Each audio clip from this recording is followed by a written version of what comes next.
Good, that's my cue. Well, good morning, everybody.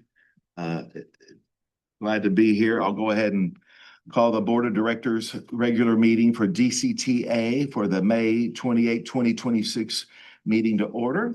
And we're glad to have people with us today and in the lobby outside watching. Thank you all for being here. If y'all please stand, we will do our pledges and Mr. Christina will lead us in our invocation. First, the invocation. Heavenly Father, Lord, we thank you for today. We praise your glorious name for the good gifts that you've given us that we can see all around. Your glory is evident to us, and we praise you for it. Thank you for the opportunity to gather here and conduct business that leads to the flourishing of the community that you've set us in. Pray that you would bless our board of directors, our visitors, and give them wisdom, guidance, and discernment for the business that is before them. We thank you for this day in Jesus' name. Amen. Pledge allegiance to the flag of the United States of America and to the republic for which it stands, one nation under God, indivisible, with liberty and justice for all. Honor the Texas flag. I pledge allegiance to thee, Texas, one state under God, one and indivisible. Thank you. Do we have anyone registered for public comments? We have hearing none. Okay, we'll go ahead and proceed forward in our agenda. Thank you. Next is our consent agenda. Are there any items y'all would like to pull from the consent agenda, or do we have a motion to approve it as presented? Second. We have a motion and a second. Any discussion? All in favor say aye. Aye. Any opposed? Motion carries unanimously. Our consent agenda today consists of item 1, which consider approval of the regular meeting minutes dated April the 23rd, 2026.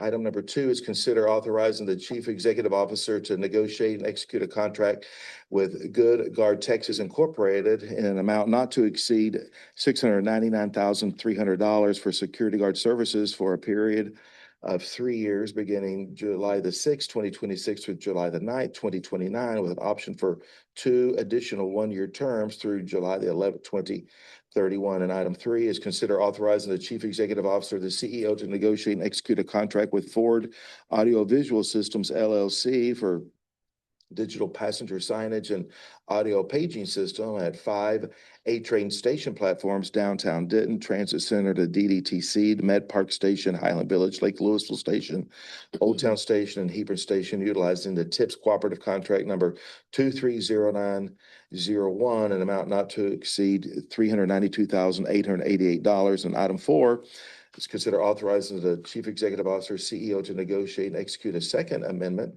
to the agreement with Planetaria Media LLC for a period of 1 year beginning July the 13th, 2026 and ending July the 13th, 2027 within the existing not to exceed amount of $200,000 for web hosting and design services. All right, so thank you for that. Next is our regular agenda, and item 1 is to discuss and consider approval of the monthly financial statement, grants report, and investment report for the period ending March 31st, 2026, and receive an update regarding the finance operations. Good morning. Good morning, Mr. Chairman and Vice Chairman and members of the board.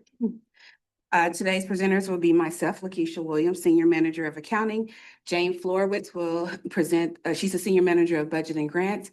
And we have Mr. Derek Sibley, who's our Vice President of Finance. Staff recommends the board approve the monthly financial statement, grant report, and investment report ending March 31st, 2026. And it's hard to believe that we are already in March, presenting halfway through the fiscal year.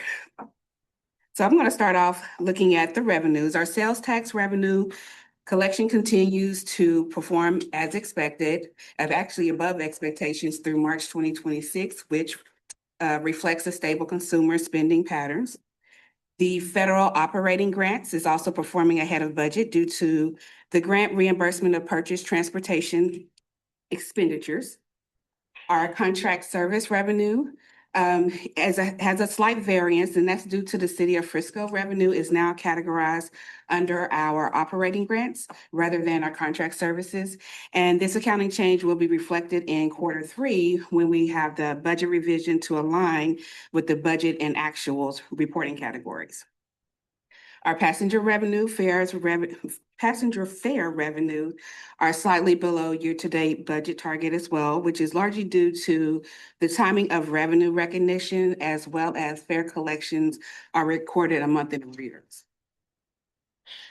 And as we move on to our expenditures, our purchase transportation expenditures are under budget as well as also due to the timing of contract invoicing. Salary, wages, and benefits are trending behind budget due to the timing of hires and vacant positions. Our insurance cost appears to be slightly elevated earlier in the fiscal year, and that was due to DCTA pays a significant portion of its annual non-rail insurance premiums upfront. So we are looking to be paying our second portion in quarter 3. And employee development is on the conservative side for the utilization of training programs, certifications, and professional development initiatives. So the next slide I'm going to show you gives you a larger overlook of our revenues and expenses as a whole.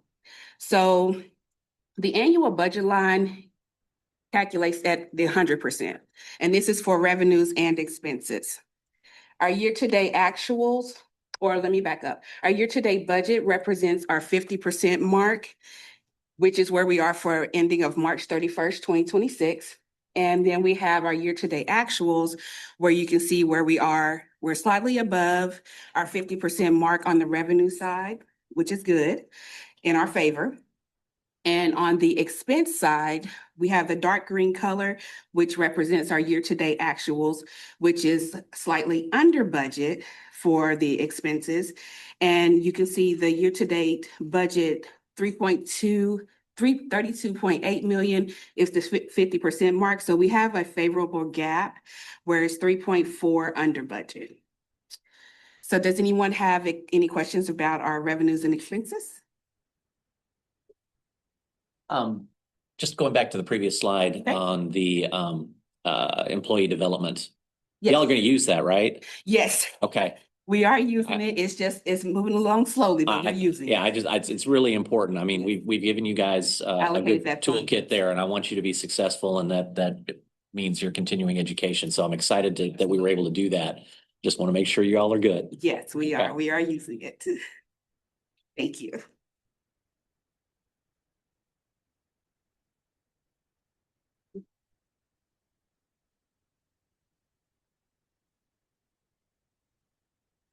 Good morning, Chair and Board. My name is Jane Florence. I'm the Senior Manager of Budget and Grants.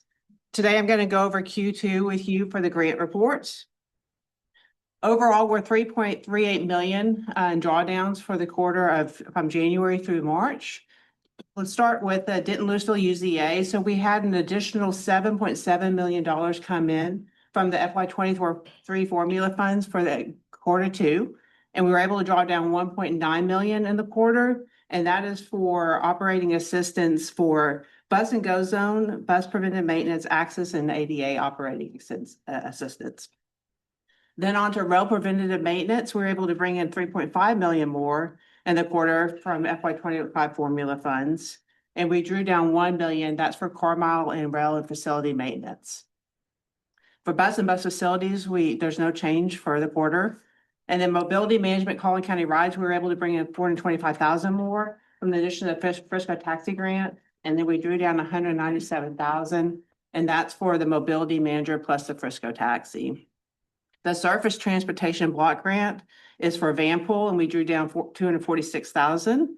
And then the congestion and mitigation and air quality is a program of 2 grants, one for TOD, one for A-Train enhancements. We brought in 3 million more for the quarter for the A-Train enhancement, and then we drew down $5,899 for program management and for TOD. And then the Chrissy grant is the last grant. That is what we'll use for A-Train enhancements. That should have some charges upcoming here soon. And then in addition to these grants, We also have been awarded $2.2 million for fleet purchases for 3 35-foot buses. That's awaiting the STIP. So we'll be able to use the fund for the fleet purchases that we have for the year. In addition to these, we also have 3 grants that aren't yet executed, but they'll be used for fleet purchase and facility and bus maintenance. And then we also applied, as a reminder, for the bill grant, which we should know in June, if we receive that. And that was 25 million of funds for the A-train enhancements. It's through the Department of Transportation, and it's at the 80% federal share. So that's where we stand with grants for the quarter for Q2. Any questions? All right, we'll move on to Barrett.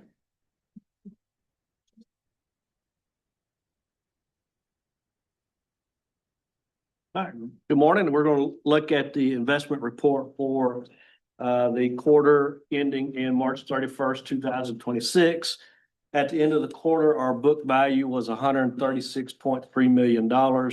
Net income over the quarter was $1.23 million, and that brings us the year-to-date, fiscal year-to-date income to $2.5 million.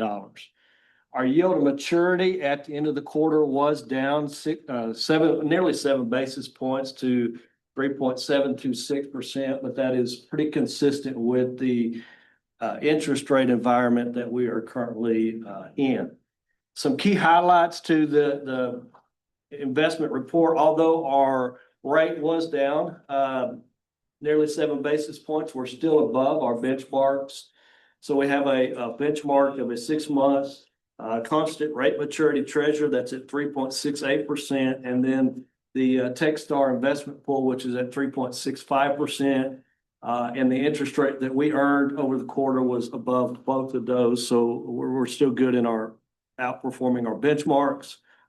Our credit quality is still high. 99% of our holdings, nearly 100% of our holdings are at AAA or AA+. The remaining amount is collateralized deposits, which are fully secured in the bank. Strong liquidity. At 68% of our funds are available overnight, with 78% of those maturing in the next 12 months. And then we did have a movement of funds of $10 million from our Techstar investment pool over to callables, agency callables throughout the quarter, in order to try to drum up a little bit more interest along the way. This is just a picture of our portfolio summary, looking at the prior December 31st to currently March 31st at the end of the quarter. Again, the book value increased $5.5 million from $130 million to $136.3 million. Again, over on the right-hand side, the yield of maturity is at 3.726, again, down to 7 basis points. Days of maturity increased from 140 to 174. That increase is directly related to the investment of those $10 million funds from the overnight funds into the callables, which again gives us more interest rate advantage. Then our portfolio duration stayed the same at 1.43. Our asset allocation, Techstar investment pool was 68.16% of our portfolio, or about $93 million. Our agency callables are at 16%, or $22 million. And then U.S. government agencies at just under 10%, agencies at just under 6%, are bank deposits less than 1%. You can see on the right-hand side, the maturity distribution. The big bar on the left-hand side is our overnight. That is what we have in our Techstar investment pool and at the bank. And then the other bigger piece there is our 1 to 2 year bucket, which that is our agencies, which represents about $22 million of our portfolio. And then the other piece of that is just the book value security distribution, kind of the changes that took place over the quarter. What I want to point you to is the agency callables that increased from 11.9 to 12.9. Again, that's the $10 million that we took out of the Techstar investment pool, moved it into the agency callables. And so you see the label down here, the LGIP, that is the Techstar investment pool. And you can see that its allocation decreased by 5%, again, because we took some of that $10 million out and moved it over to the agency columns. That is all I have with the investment report. Are there any questions? Before I do move forward, I do have one other item in which just to inform you about, and that is our bank depository services bid or solicitation that is going out. So we currently have a bank depository with Wells Fargo. That agreement is ending on November 30th. So by law, we are required to competitively bid that out in order to make sure we get the best value. So just letting you know that is going out on June 2nd. Proposals will be due on July 17th. We hope to bring back a proposal to you in the September board meeting with those services beginning December 1st. Okay, That the staff recommends that the board approve the monthly financial statements, the grant report, and the investment report ending March 31st, 2026. perfect. Thank you so much. Members, are there any questions related to these three items? Okay, hearing none, do we have a motion for approval? Move to approve the monthly financial statement, grant report, and investment report ending March 31st, 2026. We have a motion and a second. Any other comments? All in favor, say aye. Aye. Any opposed? Motion carries unanimously. Thank you so much. I did a great job with that. Good news to report. All right, item number 2 is discuss and consider authorizing the Chief Executive Officer, CEO, to negotiate and execute a contract with Plant Moran PLLC for the annual audit services for fiscal years 2026 through 2028, an amount not to exceed $229,400 for a 3-year term with 2 additional 1-year renewal options for fiscal years 2029 and 2030. Go ahead. The staff does recommend that the board approve the CEO to negotiate and execute a contract with Plant Moran. So in February, we released the RFP for our annual audit services, which will be covering the years fiscal year 26 through 28 with the optional extension through 2030. We did have 8 proposals that were received, in which they were evaluated by the committee based on qualifications, approach, past performance, and price. 4 of those firms were selected for interview. And after the interview process, the selection committee unanimously selected Plant Moran as the recommended firm to bring forth to you guys. Just a little bit about Plant Moran. We have worked with them for the 5 previous years since 2021. In that time, all deliverables have been brought to us, the agency, and to the board on a timely basis, and that we have maintained the GFOA certificate of achievement throughout that time as well. The firm also scored the highest on every single item, every single category in which we rated against, as far as qualification, project approach, past performance, and price. And then the firm also has just a deep DCTA experience. They know our staff, they know our processes, they know our ERP system very well, and have worked well with the staff.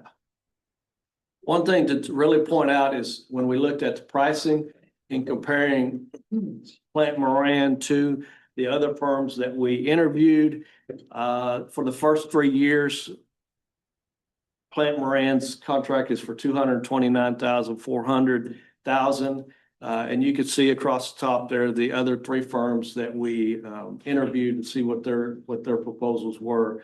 And so Plant Moran is actually right in line with what other proposals we got. And you can see, though, the prior contract from 21 to 25, what that looks like against the new contract. Again, it does show an increase, but in comparison to all the other proposals we received, it's right in line with what we received. So with that, staff does recommend the board approve or authorize the CEO to negotiate and execute a contract with Plant Moran for annual audit services for fiscal years 26 through 28 in an amount not to exceed $229,400 for the initial 3-year term with 2 additional 1-year renewal options for fiscal years 29 and 30. Perfect. Thank you so much. Good report. Members, are there any questions related to this? All right, do we have a motion for approval? Move to approve as presented. We have a motion and a second. Any questions? All in favor, say aye. Any opposed? Motion carries unanimously. Next is item 3, which is discuss update on Consolidated Denton County Transportation Authority, DCTA, customer service function. Good morning. Good morning. Board and Chair. Randy Trantham, Customer Experience Manager, and I'm here to discuss the consolidation for our customer service department. Just as a reminder, this is a discussion item only. No action is required at this time. So we'll briefly look at the FY25 data set that I've prepared for you. And also we'll look at some call reduction strategies that we've been able to implement. And then lastly, we'll do a look at a cost analysis for the insourcing. And just as a reminder, we've been talking about this since October of 2023. Our last update was given February of this year. So for our customer service model as it is today, as we all know by now, it's split between VIA and DCTA in-house customer service. What we are proposing is that DCTA is insourcing all those calls from 7 a.m. to 7 p.m. with the exception of Go Zone driver experience calls that will remain with VIA. Right now, our customer service department is made up of a customer service manager, 1 lead customer experience coordinator, and 5 customer experience coordinator. Now, one of those customer experience coordinators do split their time between the lobby and the phone. So we like to consider them like a part-time phone rep because they're not on there 100% of the time. So as far as our call reduction strategies that we've been diligently working on, one of the main ones is our Ride DCTA app that helps our paratransit customers book rides for access and also CCR. We've still seen a good adoption rate of about 35% of those rides being booked for access and about 70% for CCR. In addition to that, we've been working closely with VIA in order for them to see opportunities to decrease their call volume as well. One of the ways that they've been doing that is a call to deflection message. Hey, if you've been trying to book on the app, that's the quickest way to book and to guarantee that you get a ride. And then also we work closely with them to make sure that waive of vehicles are available through the app so that they do not have to call in and book that ride for a waive vehicle. So that has helped decrease those calls as well. In addition to that, we partnered with Transit app and deployed the Royale version of it, which gives it enhanced features to our riders. They can track the bus, they can track the A train. If there's any delays, they get that real time. It's in the palm of their hands. And that way they don't have to check ride status and call into us. And then a couple of things that we hopefully have coming down the pipeline here pretty soon is AI booking for our spare flat platform, and that's going to be for our paratransit customers. In addition to that, we want to deploy AI booking for our Go Zone calls as well. So if you call in, you can book to that AI agent and you don't even have to get a live agent. So with, Sorry, oh, yes, back one. My ignorance, CCR is short for what? Collin County rides. Collin County rides. Okay, thank you. Okay, so with all of those awesome strategies that we've been working on, this is a snapshot of DCTA's call volume for FY25 and FY26. And as you can see, we've been able to decrease those calls about 16% year over year. Now that's slightly lower than what I reported back in February, but that's because we had a customer experience coordinator who left the organization, but we've been able to backfill that position. And hopefully that new rep will be on the phones within the next 2 weeks. So that'll help capture that call volume. And then we should continue to see that downward trend for the calls. Just some highlights again, that ride booking app has extremely helped us reduce call volume and also heavily focus on our average handle time to make sure that we're answering those calls so that we don't abandon any. And these are the KPIs that we currently focus on right now. Our quality assurance is about 92%, which is awesome. The reps are doing an awesome job taking care of our customers. Our average handle time is about 2 minutes and 59 seconds, and then abandonment rate is about 12%. Now we're aiming for about 8%, but we're close, and I hope by the end of this fiscal year that I'll be reporting that we've hit that 8%. And then our average wait time is about 3 minutes and 20 seconds. We are working to get that down to 2 minutes because that just means that those customers aren't having to wait as long to get to us. Now, and as for GoZone, I will do want to give them kudos for what they've been doing in order to decrease their call volume. The efforts that they put forth, we've seen a 30% decrease in the calls that have come into their call center from FY25 to FY26. And that is really, if you're looking at a call center, that is a lot within a short amount of time that we've had to deploy these strategies. Now, what I've done here is got a little bit granular with the call types that GoZone experiences, just so you can see a snapshot as to how that reduction has affected those different call types. Now, what we identified first was that the ride booking call types was the highest type. So that's what we wanted to focus our strategies on. And as you see, we've been able to decrease that for about 31%. And we're almost about 30% across the board, which is absolutely amazing. And then our other, which are just general questions, we've been able to decrease those by 56%. Now, what does all this mean? How do we put all this together to start telling the story of how many representatives that we need when we pull that information in-house? So what I've done here is looked at the GoZone and DCTA calls hourly and broken that down between different periods. So we have an AM, a mid, peak, PM, and then our late hours. Now we're going to be focused on that between that mid and PM section because that's when we'll be open taking those calls. Right now with the average that we have, we would need about 5 additional reps in order to handle the call volume that it is today. Now, how I come to that total, I use a system that's called the Erlang calculator. And basically it says within an hour, the period of an hour, if we want to keep our average handle time at 4 minutes, and we want to answer 80% of our calls within 20 seconds, this is how many reps we need on a phone at a time to make sure we're keeping those service levels. Okay, so how does that look for us as far as support, and how does that transition look as well? So we have 3 scenarios that we've worked out to look at. The first scenario is we do nothing. We keep it as is, business as usual as we have today. But the second one that we've been exploring is that VIA supports our call center from 5 a.m. to 7 a.m. We pick it up from 7 a.m. to 7 p.m. and then they take it over from 7 p.m. to 1 a.m. They handle full weekends and also holidays. And as a reminder, that's just for the GoZone calls. We'll still handle our DCTA calls. With that annual support for VIA, that'd be about $215,000, where DCTAs will be $328,000. That's because we've added in those additional FTEs that we would need to handle that call volume for a total of $543,000. Now, let's say the call volume for some reason spikes and we needed to add an additional FTE into that picture, we would be looking at about $615,000 for that total impact.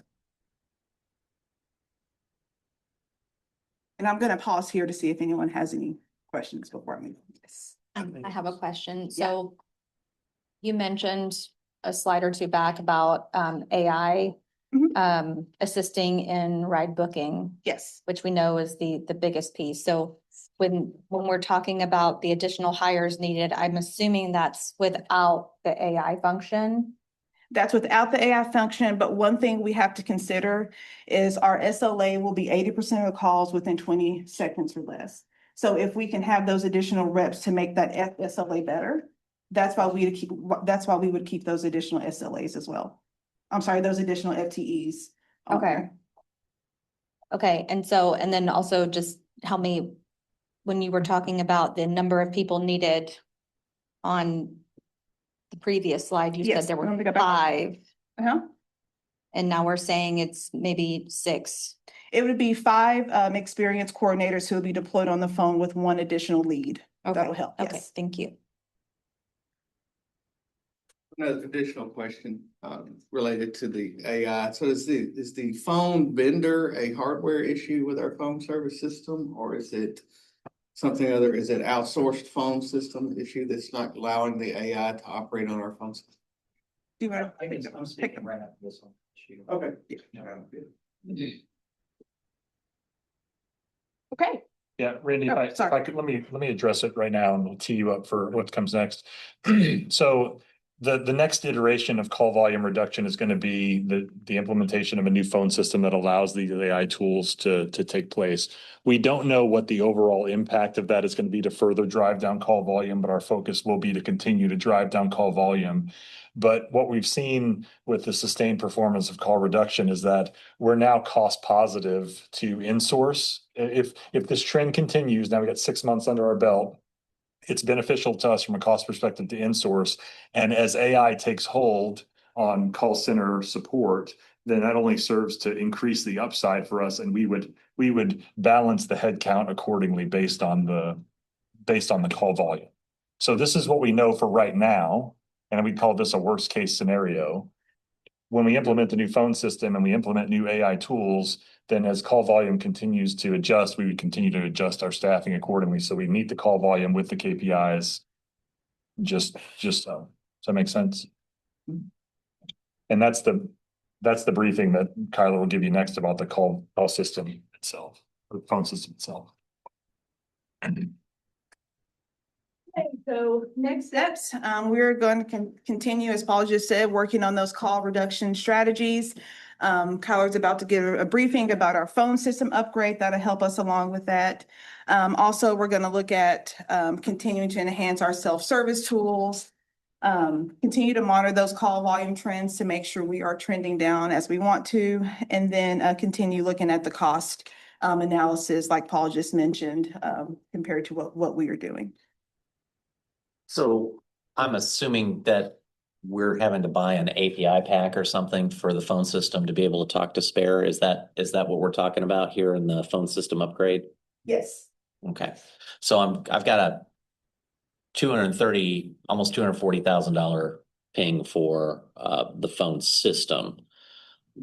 What are we looking at for costs on adding that API hook and the Spare labs?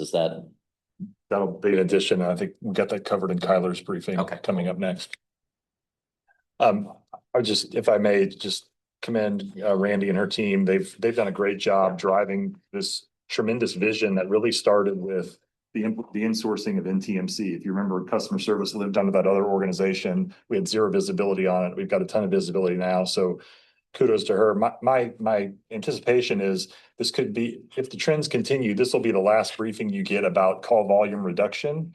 And the next briefing will be, we have continued call volume reduction, the new phone system is in. Now we are ready to make this changeover to the insourcing. In the budget conversation for fiscal 27, we're going to be assuming the continuation of the VIA contract until a certain point, because we're not sure about what that timing is. But if this doesn't come back to you from just an update perspective, it's because the call volume continues to trend in the right direction. But today, it's cost favorable. Thank you. 5 stars. Thank you, Randy. Thank you so much. All right. Good job.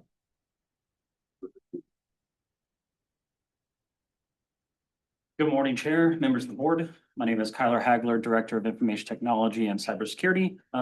Today I'm going to just bring an item to discuss and consider approval for the purchase of a cloud-based phone and contact center system using the Texas DIR Cooperative Contract DIR CPO 5687 and TIPS Cooperative Contract 230105 from DataBox Incorporated in the amount not to exceed of $238,277.94. Staff recommends the board approve the purchase of the cloud-based phone system and contact center using the Texas DR cooperative contract and TIPS contract.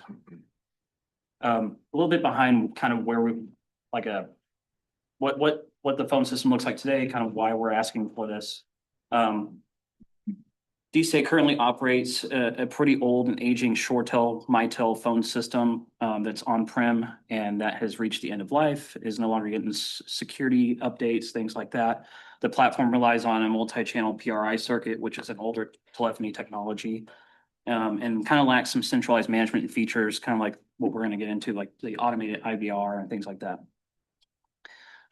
Modern feature support, the system cannot, as of today, accommodate writer lookup and self-service verification when calling in and goes on customer service. This functionality is available today, but isn't supported with the technology we have. And then also, you know, with the talks of insourcing the call center, DCTA anticipates transitioning from the third-party contracted call center to the in-house model. And this would allow us to lay that foundation to make that happen successfully. And then in Q1 of this fiscal year, DCTA staff, me and Randy and a few others conducted some formal vendor interviews and went with DataVox to define kind of our system requirements, definitions. What are we looking for? What is this next evolution of the customer service function need to do? And kind of what do we need from a technology standpoint? Zoom Contact Center as a service is kind of what we've decided to land on after a couple looking at 5 or 6 vendors, going through the rigmarole. What's the pricing look like? This is the best fit for us price-wise and feature-wise. This is a cloud-native system that kind of enables all of our functionality that we're looking for in one centralized place. Right now we have disaggregate systems. We have a call recording system that's separate from the phone system, separate from the contact center. And so there's a lot of technical issues with aging infrastructure, making these things talk together. But some key features that this system is going to have is omni-channel routing. So think of like SMS, web chats from the web page, calling in. This will allow you to allow our customer service team to take in multi-channel communications and respond to the customer, how they initiate that conversation. It's going to provide some also real-time dashboards and updates, real-time KPIs, making sure that we're meeting the SLAs that Randy kind of defined there. I kind of mentioned this, sorry, but call reporting and quality assurance. This will allow some really cool features where like Randy and her customer service lead can hop on if they need to and listen to a call. They can they call it barging in, but like if something is happening, she can be alerted and kind of barge in on the call. It gives her some more features to use, help coaching, whatever it may be. And then with this system, we'll be able to use some AI tooling that's native to the platform itself. So, you know, when someone calls in, it's going to show their call history, why they called previously. As long as the agent is putting in that information, they're going to have a full history of, you know, this person just called yesterday about this route and now they're calling again. It gives some more context of what the call's about. And then the Zoom phone integration, it's going to integrate into our team system. So try to minimize applications and things like that. People have one-stop shop to communicate within the agency. And then, like I said, this is a scalable cloud solution. So as we decide to grow, downsize, whatever it may be, we can scale this however we need to. I'll stop right here just real quick on kind of the functionality of the system, if there are any questions here. Sorry, you said, so you're using Zoom as the voice on Teams? Is that, okay, just making sure I got that. Yeah, I'm familiar with that setup, so cool. And the omni-channel is great. Like I appreciate the work y'all put in on this, but like what's not working? I mean, these are nice features to have. Like what's not working on our system now? Are people not, people are calling and getting their issue resolved. I mean, it's nice to be able to tap in on the off chance that a supervisor would need to listen in. How many times does that happen? Or need to happen? I'd leave that to Randy. I'm not entirely sure, but I imagine the functionality being there would be nice to have. But, you know, I mean, people really need to call in and. I'll put it this way. That sounds nice, but is that ever going to be used? Well, I think calling for their. I think these things are framed a little differently, and that the system that we have now can no longer be supported or updated, which is a risk. And these are some benefits to an upgraded. All that was the first point. And it's based on, like I said, PRI technology. Everyone's moved to something called SIP. It's just a little bit newer technology, telephony technology. And the other thing is the circuits themselves are physical phone connections coming into the buildings. That's really not how things are done these days. So there's aging copper wires coming into the building, aging infrastructure. And then it's like you mentioned, like the system itself isn't getting security updates from the vendor. The vendor no longer supports the system. We've had to go to a third party to find support and try to go that route. How many PRI circuits are we running now? We've got 4 physical circuits coming in, or one circuit coming in. PRIs or partial PRIs? Full PRIs. Oh, okay. Size, depending on the amount of channels we need at each location. Yeah, but anywhere from 4 to 23. Absolutely. Okay, so that's a significant cost cutting right there. And we'll get into the cost in the next, and there's some And savings on PRIs and things like that. is the intent? I mean, since if you go to a full SIP model, of course, now we have the ability to work from home, work remotely. If the main center gets knocked down, we still have people that can support and work Absolutely. So remotely. Cell connection as well. Yeah. You'll have an app on your phone. You can pretty much communicate wherever you're at. Okay. The other thing this will enable is specifically, you kind of called it out, but when inclement weather happens and we tend to try to send the customer service reps home, they have to VPN into the network, and then it's VoIP over VPN, and it's just, No. it's really not the way it should be done, so. Okay. But this kind of goes through the cost summary of what we're proposing here. It's a 3-year subscription, but that's $67,323.10 per year, with a little bit of upfront costs on the first year of one-time implementation charges to come in and help design all the call flows, all the features she needs and her team. And then one-time hardware purchase for a few phones, a few physical analog telephone adapters, things like that for our elevator at the rail facility, gates, fax machines. And then you see at the bottom, there's a current solution column, and this kind of shows you some of the annual operating costs of the third-party support contract we went and got on this system, and then the existing PRI circuits yearly. That's the cost to run the physical phone circuits. And this, but it's net annual change is 61, but that's not technically true because in year 2, it's 25K less than that. Absolutely. Okay. First year, right. absolutely. It's Yeah, first year that's 61. net first year. Net second year will be 36. Well, the subscription's up there though. Yeah, but your 25 goes away, that 25A goes away. So then your net, your annual change in years 3, 4, 5 is 36, not 61. Now, this is inclusive of the contact center? Yes, sir, it is. Okay, because that's another license on top, so. Yeah, so okay. that includes licensing up to 20 agents. So like this is written as a not to exceed, so the cost can go down if she's only hiring 5 external or 5 more agents. Be a total of 10 agents, maybe 12, depending on leads. So after year 1, I'm netting an extra 2K a year for up to 20 contact center agents. And plus the mobility, plus the redundancy. ability to work from home, if, Yeah. if we want to change the model for however we're hiring agents or how they're working, this allows us to do that. I'm sorry, $3,000 a year, 36. So, okay, thank you. Or $3,000 a month. And then we're utilizing, I just want to call this out, we're utilizing 2 contracts, a Texas DIR contract for the subscription and the implementation services. And then utilizing the TIPS contract for the hardware ended up being a little bit cheaper for us to utilize the 2 contracts that way.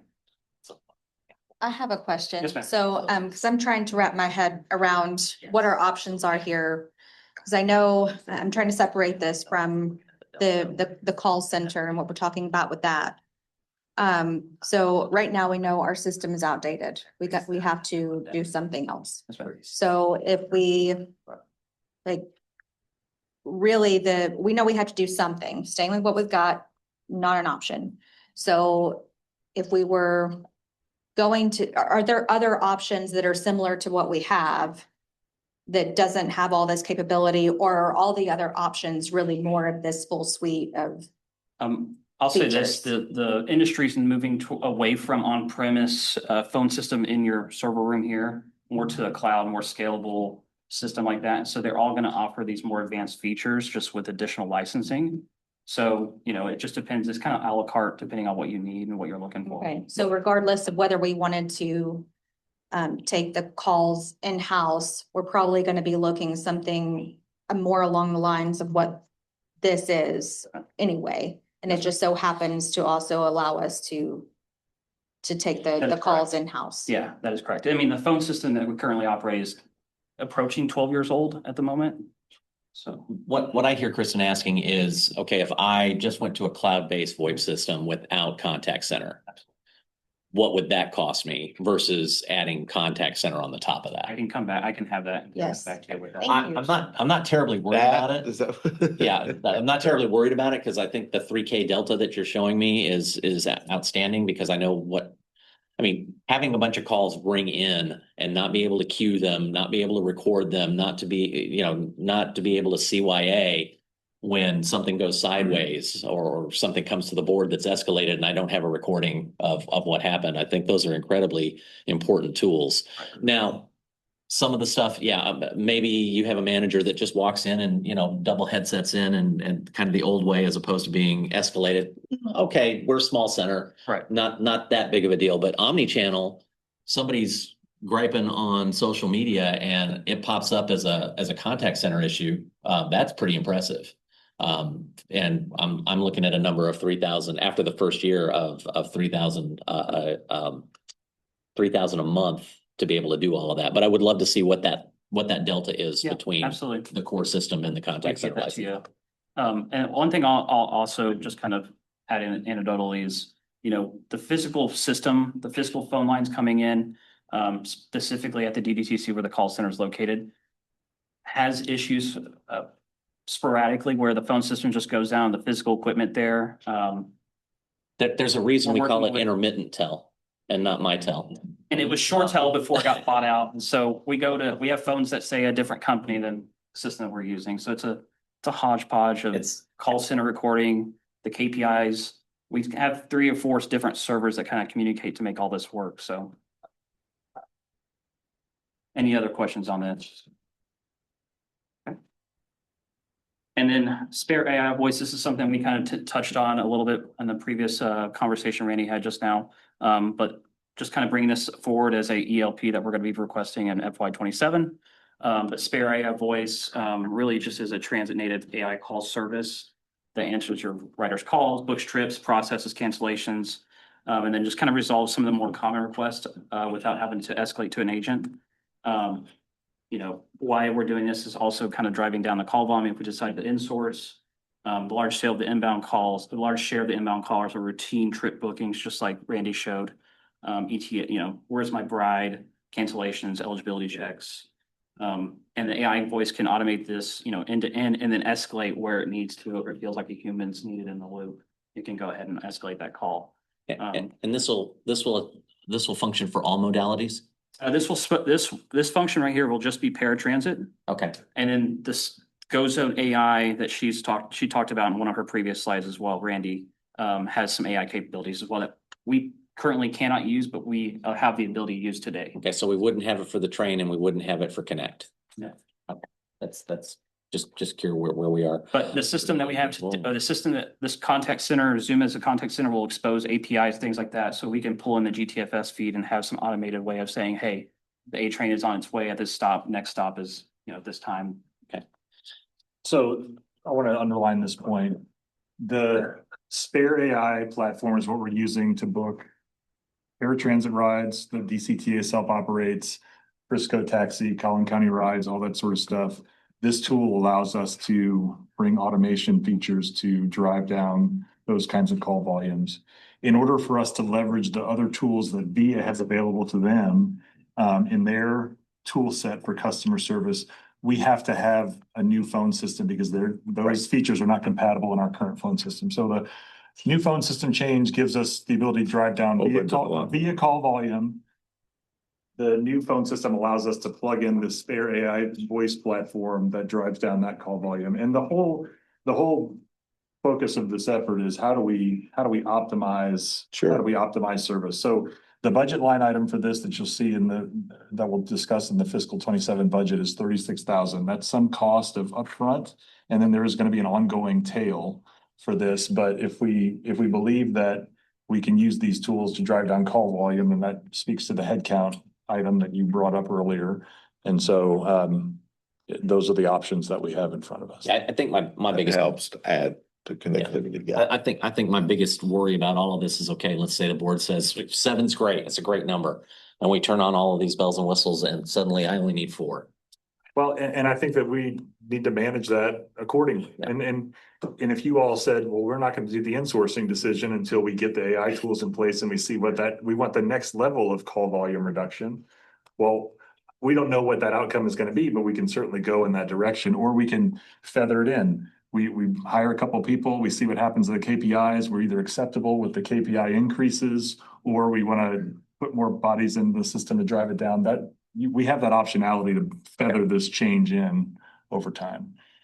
A lot of moving parts when you change a phone system, so. Yeah, I mean, I like this phone system option, and I think that you have to kind of mirror it with the 5 FTEs versus, what's our KPI right now is the FTE planning factor is a 20-second target answer time. Is that equivalent to what we're having to spend for the 5 FTEs? And does increasing that 20-second answer time drive people back to the app potentially? So Right. it's something that we need to look at both those options. I think that the phone system's got to be done. Yeah, no, I agree. And Chris and I were talking about just the other day, that maybe it makes sense to have them wait a little longer, because then they'll go, you know what, I need to go back to the app. Correct. Or they could just go, I'm never using transit again. That's correct. So, it's the human dynamic of all of this, but I'm in complete agreement with you, Jody, that the technology platform needs to be available for us to be able to even talk about any of these options. I'm still shocked that we're running PRIs. So that's, I mean, it's ancient technology as far as I'm concerned at this point. And I'll speak to one more thing real quick is, these AI tools, are not set in stone. The contact center and the Zoom service, the Zoom software that we picked, has exposed APIs. So like I said, we can customize and do some things, down the road too. It's more of a foundational piece of this, call sort insourcing model or whatever we want to do. Well, and I don't know if you've talked with Louisville city staff, but we're running a Zoom platform and we've got coders that are working on their own custom integrations with the APIs. So there may be an opportunity to. I just had a call with Chris Lee. With Chris Lee? Yeah. last Okay, week, good, so. good. So, I'll jump in. We put this forward as an action item, but if there's a question to be asked about cloud-based versus the full call center, and if we want to bring this back, we're certainly able to do that for further discussion. Or if you all are wanting to make a decision or able to make a decision on this today, you can do that. We do not, there's a question that's been asked. Do not want to push an action item if you'd like for us to come back and answer the question first. I'm fine if we need to move forward. I'm fine with the decision to pull the trigger on the phone system with the contact center. That sounds like a motion. I will make it that. Okay. Second. All right, we have a motion, a second. Any other comments? Well, I appreciate y'all bringing this forward. I think it's just important to ask some of these questions Yeah. about, there's some things that are essential and some things are nice, making sure that we're covering the essentials. So, all right. Any other comments or questions? All right, all in favor, say aye. Any opposed? Motion carries unanimously. All right, thank you all. Thank you. Great work. Thank you for letting me get in the weeds.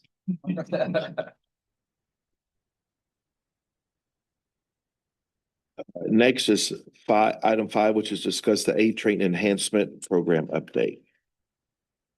Morning, Mr. Chair, members of the board.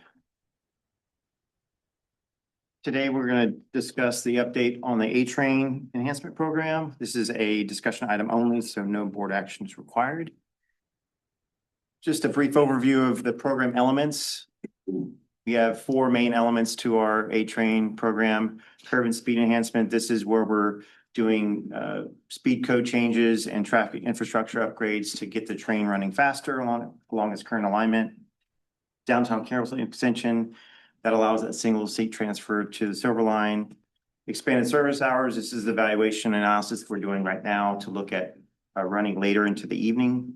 And then finally 15-minute headways to increase the service frequency. We presented to you all a local match for the build grant back in January as part of the agenda item. And in February, we also came back to you all with an updated cost estimate. And that was submitted to the COG staff to put into their plan.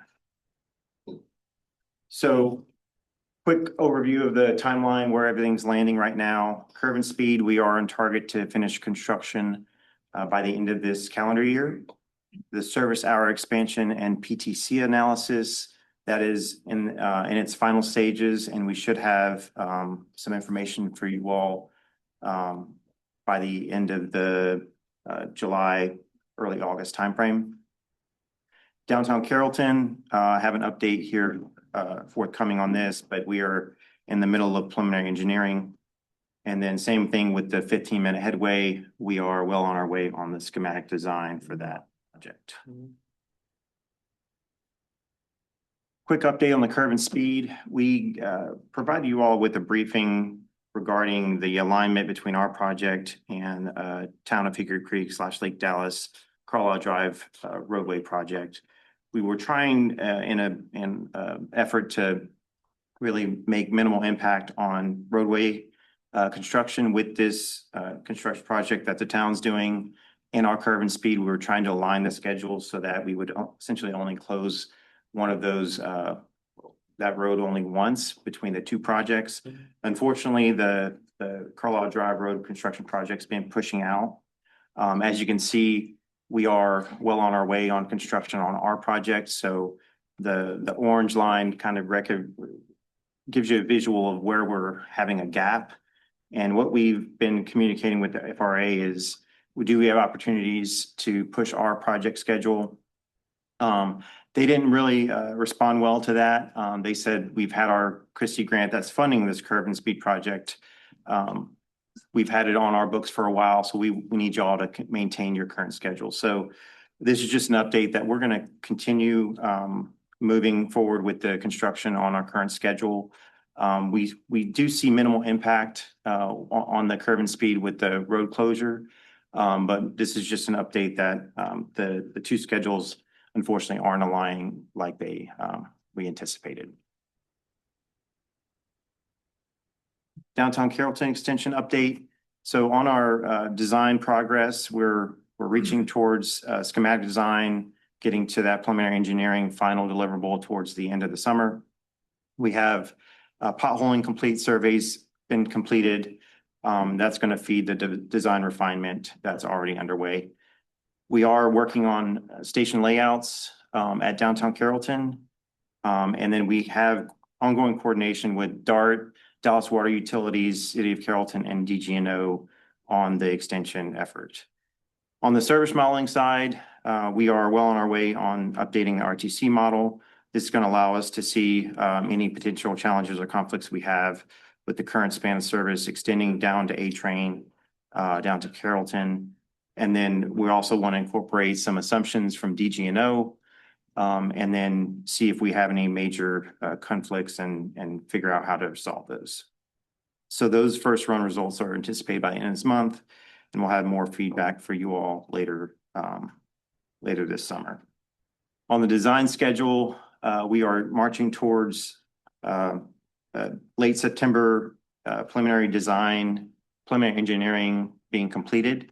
That aligns nicely with the STIP funding that'll go in for the COG in November. So we'll have design completed towards the end of the summer. Following that, we'll be submitting those revised cost estimates and that project into the STIP. Brief update. This we presented to you all on, I believe, back in February. Current estimate shows Downtown Carrollton about 123 million.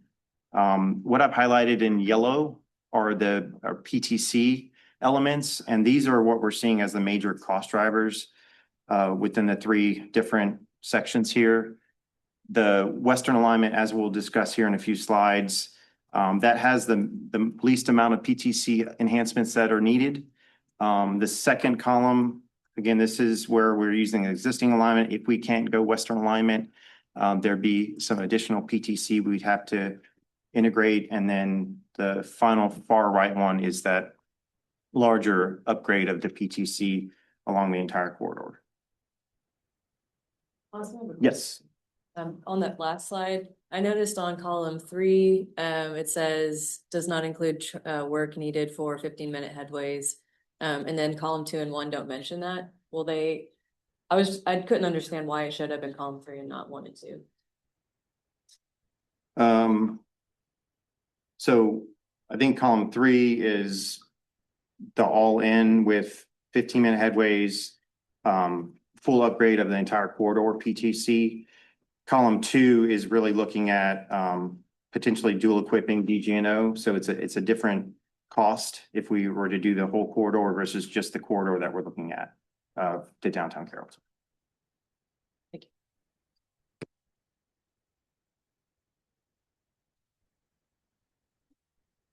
This is the current latest section elevation of the downtown Carrollton station. What we're dealing with here is a potential conflict of water line that's happening alongside of our corridor. So what the design team's been working really diligently on is how do we get the station aligned properly with the western alignment. Again, the additional track to the west of the existing DGNO track, have those two tracks in concert with a platform that's a certain width that's required, and then adjacent trail next to that platform, all while avoiding this main water line that Dallas Water Utilities has in place. Pretty significant water line, so we've been in communication with them. We've had a meeting already with them to show how we're working through this. We actually have a meeting tomorrow to discuss this current plan with them to see what concerns they may have with the location of our platform and the trail right there. And I think their biggest concern right now is just access to that water line. So I think we've been working really hard to get this aligned to where they still maintain access and it aligns with our western alignment. Austin, is Yes. there is that water line in an easement? It is in the DART easement, yes. It's in the DART easement, so it's not in a water or utility easement. I don't think so. Okay, that's interesting. That's right. That's really interesting. Because I mean, I would just assume that any water line, especially one of that nature, would be located within an easement so that they did have access to that line. And I'm just asking because I would assume that if it's in an easement, they're not going to want us to build anything Right. within that easement. So I think it's a fair question. I think it's something to validate. The conversation that we've had extensive conversations with them about the technical components of the design. And if there is an easement, then we're assuming that if they can approve a design, they would allow us to work within their easement. But there's also things to be considered with regard to DART's rights on the corridor. So to where those two easement, where the DART right of way and their easement overlap, there's probably even more ambiguity. So we focused on the technical solution, but we can double back on easements, particulars and all that. I mean, all that sort of stuff. I cannot imagine they built that line without Right. having an easement or an easement agreement with DART. Yeah, we are, I think from this drawing, you get a good sense of trying to push the limits of engineering abilities and design in order to avoid it, because the ability to build the western alignment alternative hinges on the ability to satisfy the water utility on this design. So the questions we're asking of the architects and engineers is how narrow can the platform be and still meet fire code and ADA considerations, all that sort of stuff. Can we do this cantilevered sort of design so that they had to access it? They were only tearing up the sidewalk that's over top instead of it. But you're asking a good question about, let's make sure we understand the easement rights and how that all impacts. And if the Dallas Water engineers aren't talking to the lawyers, then that might be a connection that we have to make. Thank you. I made a note of that. When we talk about alignment and PTC decisions, this slide just basically shows the two different alignments and how the PTC is being impacted with each alignment. So on the western alignment, What's happening to the south of Trinity Mills is we essentially have two tracks. So essentially, we don't have to upgrade our current PTC system. We would retain our current EATC PTC system within this alignment. So there's no further decision needing to be made with at this time until we get to the discussion about expanding our service hours later into the evening. That's what would trigger the PTC decision. On the existing alignment, as you can see in the diagram, we share the track with DGNO. So we would have to do some type of PTC upgrade, whether that's dual equipping DGNO's freight line or upgrading ours, as discussed. One thing to note, north of Trinity Mills, DGNO does operate up to, I think, just north of Lake Louisville. So if we did want to look at later night operations, we would essentially have to upgrade in one of two ways. We've had another meeting with the city of Carrollton on this downtown Carrollton area. We have 9 at-grade crossings happening between Trinity Mills and downtown Carrollton. As you'll see here on the pictures, we went to them early this month with options for 4 crossings that we thought were the best potential to close. Of those 4, we got feedback. Really, only 1 met their desire to look at further as far as closure. As you can see, some of these we have conflicts with commercial traffic going into residential. Some of these require new right-of-ways, new driveways being accessible. Some of these may require relocation of current businesses to work. So quite a bit of challenges when we start to look at closing these. But I think the good news is we do have one still on the table that we're going to work closely with the city on to see if there's any possible way to close this. And the whole idea around this is a closed crossing is better for us as an operator, better for the city safety wise.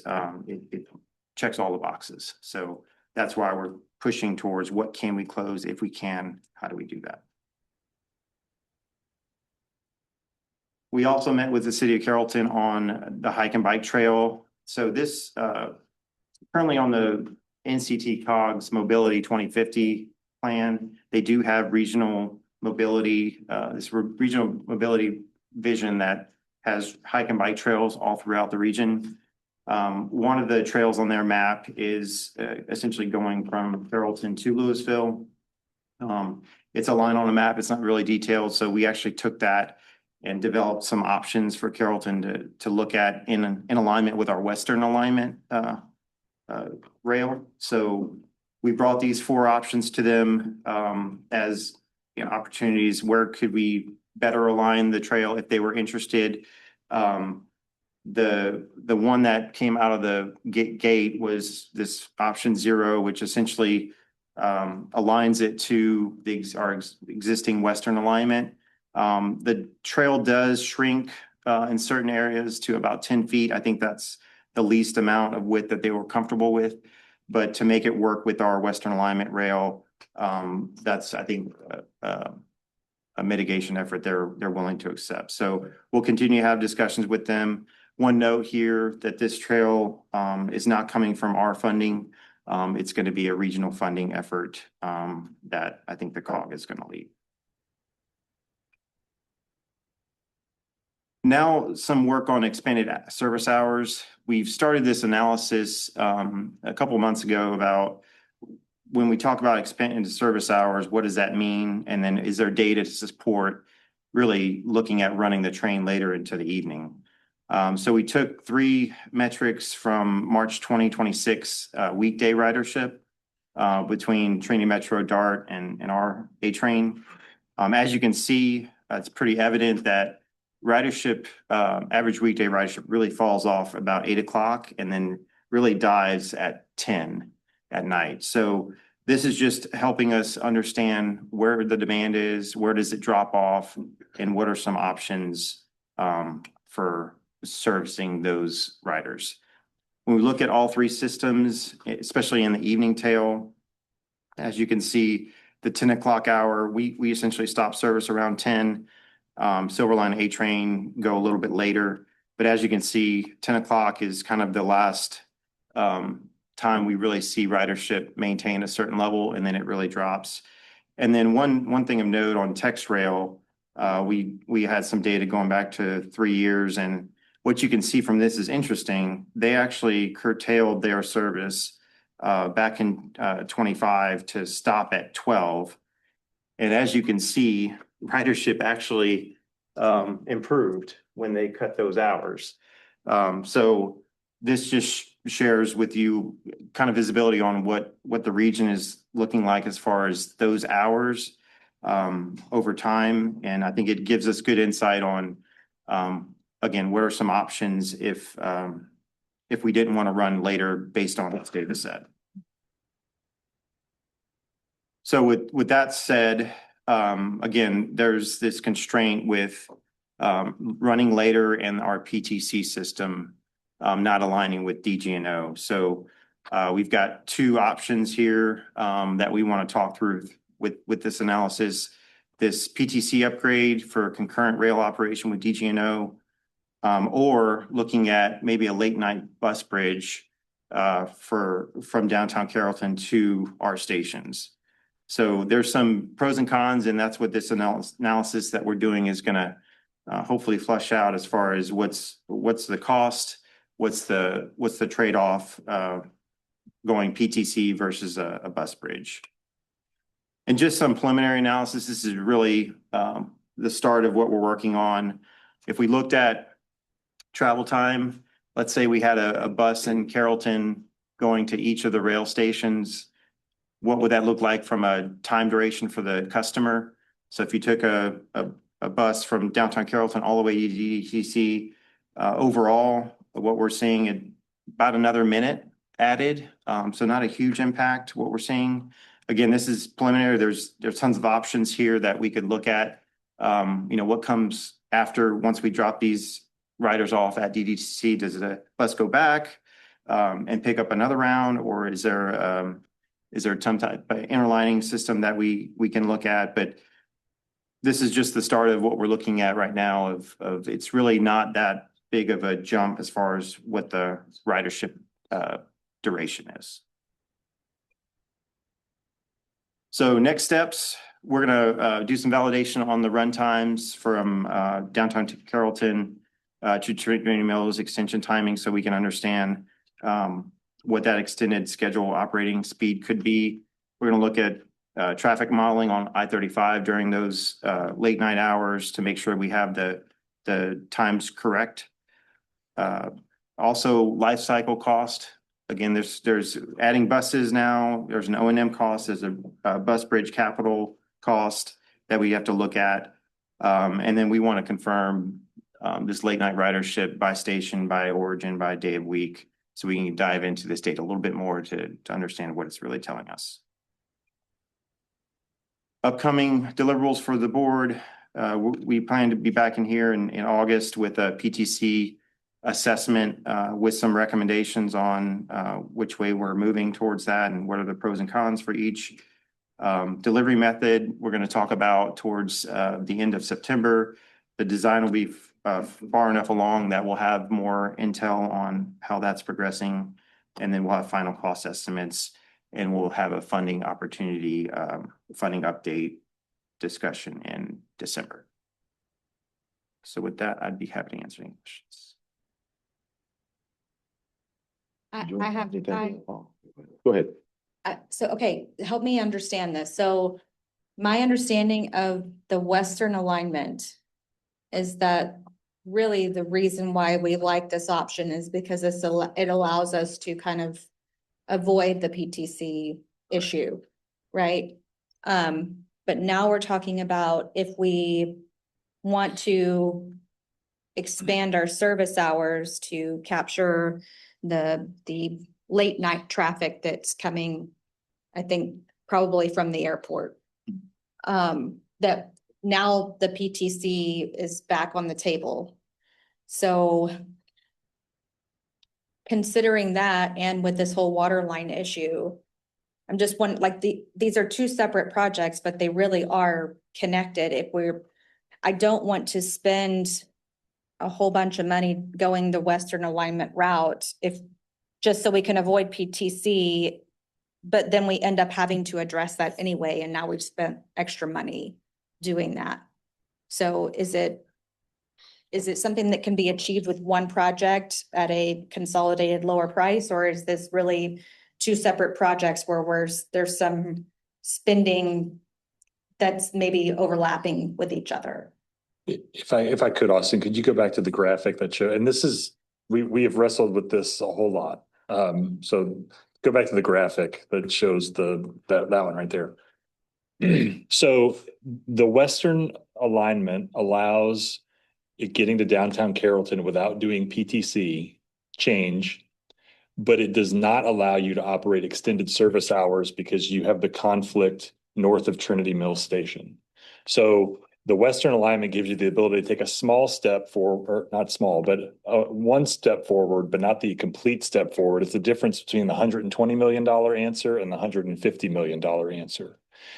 The reason we started down the path of looking at the bus bridge is because if funding is an issue and we're trying to scrape together the funding to get this project done, what are we really missing by not running later hours? And that's where that ridership analysis came into play. And so really what we're doing with this is trying to give you the optionality to take one step forward on the project without having to spend the additional 30 million on the PTC. Right. And the ridership analysis is late breaking news, was not in the packet because we were working on it all the way up until yesterday because the idea was broached. And we said, this is a good thing to get in front of them right now for exactly this reason. So you're also correct that we need to reach a decision point on the Western alignment, and that is really the meeting that's happening with DWU on Friday. Like, we feel like we've had good dialogue with them and it's been positive, and that's why we continue to take these incremental steps. We're still within the budget of the overall design task order that was granted, but we are going to have to pivot very quickly if the answer on Friday is not favorable. But that also is going to automatically drive the cost of the project from 120 to 150 because of the PTC. So what I'm asking is that are we avoiding spending that 30 million now, but we know we're probably going to end up spending it at some point anyway, and if we kick that can down the road, does that 30 million become 40 million? So it's a good question. And the answer is everything always gets more expensive the longer you go down the path.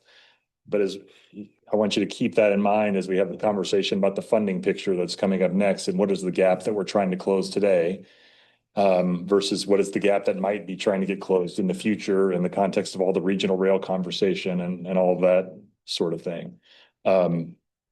It really comes down to, is it better to get to downtown Carrollton sooner, or is it better to get to downtown Carrollton with the expanded service hours all at once?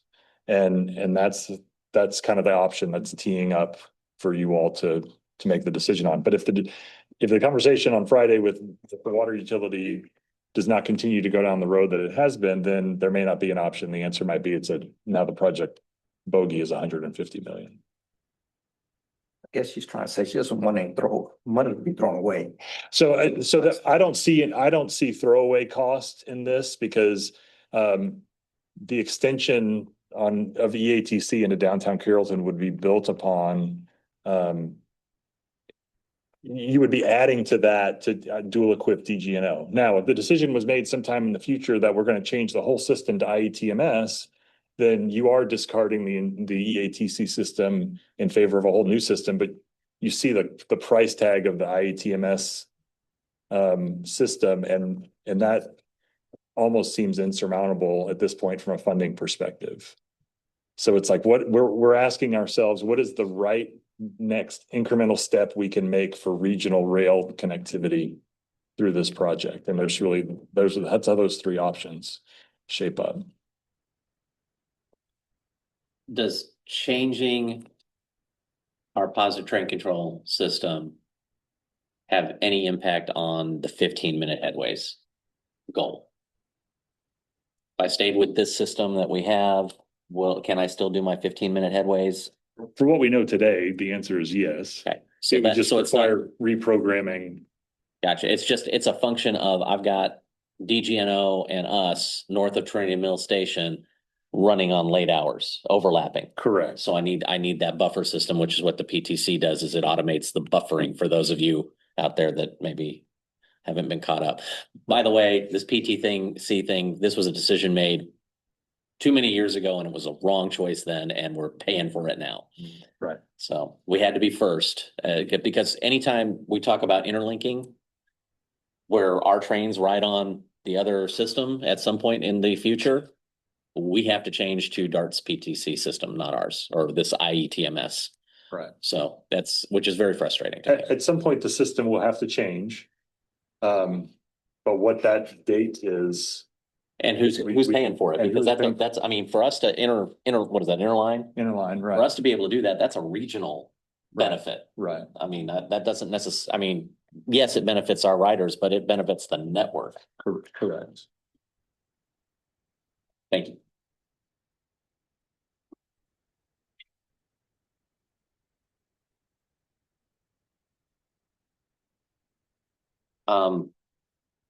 Are we getting operational costs at some point for the extension?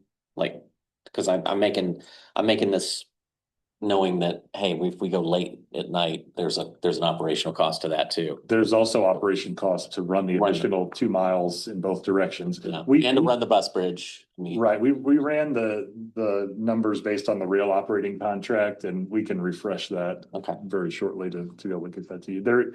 But the answer is yes, there is an increased operating cost. The analysis of life cycle cost is what's the $30 million investment decision in capital versus how many bus bridges can you run for $30 million? Yeah, I guess that's kind of the core of my question is, as we build this out, what are my trade-offs? Yeah. I mean, every time we change a modality, we use riders. So that's, yes. Okay.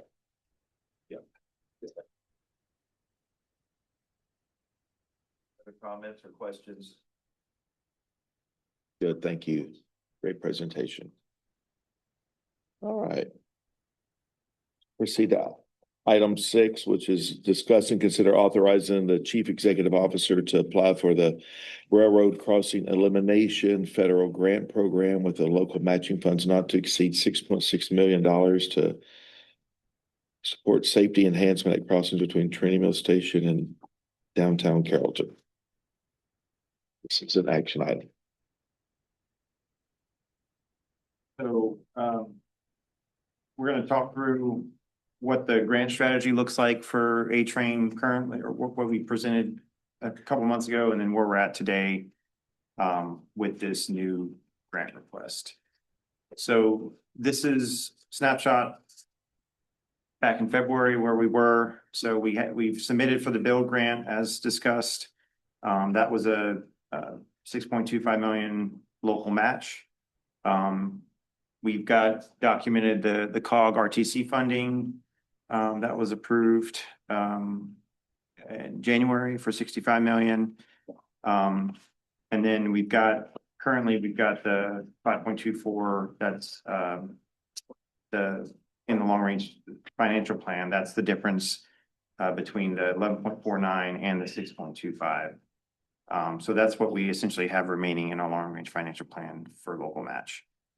As you can see, we still have a funding gap to get to this $123 million. And that's what we'll be talking about here. Snapshot of where we're at, again, submitted for the build grant. This was essentially capital construction for the extension to downtown Carrollton and the platform. This is mainly for that grant. And then as we look at other opportunities to bridge that gap that I showed you all in the previous slide, we came across this railroad crossing elimination. It's not only for eliminations, but it also for safety enhancements. So we'd like to apply for that. And I believe applications are due in June. That would potentially give us another $26 million to address these crossing closures. The crossing closures right now, they're I think we've high level ROM, they're between $2 and $3 million for a quiet zone closure or crossing. So we would essentially use this money to do that infrastructure project. And then future coordination, we also have identified section 130 funding within the TxDOT Rail Division. This is another opportunity that we have. It's not, this is a coordination effort we have to do with TxDOT. And we would essentially meet with them, discuss our project and what we would like to see with these crossing safety enhancements, and then come to them with a funding request. So that's in progress, future coordination needed on that. With that, I'm going to hand it over to Derek, and he's going to go through the visuals of where we're at today with the build grant and this long-range financial plan.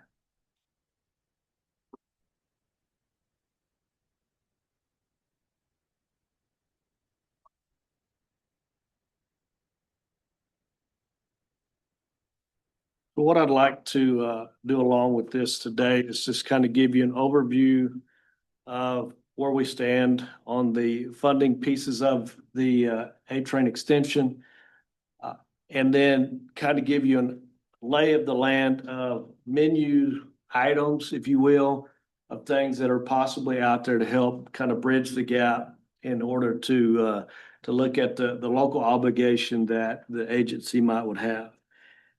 So my goal is really to give you kind of a clear picture of what we've secured, what we are pursuing, and then, you know, what is the responsibility for us locally as far as the project goes.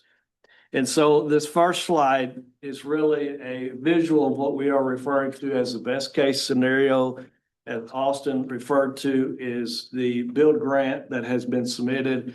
And this is under the assumption that we receive and are awarded the build grant. And so what I've broken down here is the funding sources on the far left, what category they fit into, whether it's a federal funded, locally funded, or federally funded or locally funded, and then what that breaks down to each one of them. So the Council of Governments, the COG, the CMAQ, $3 million funding, something that we've already been awarded that we have for this project.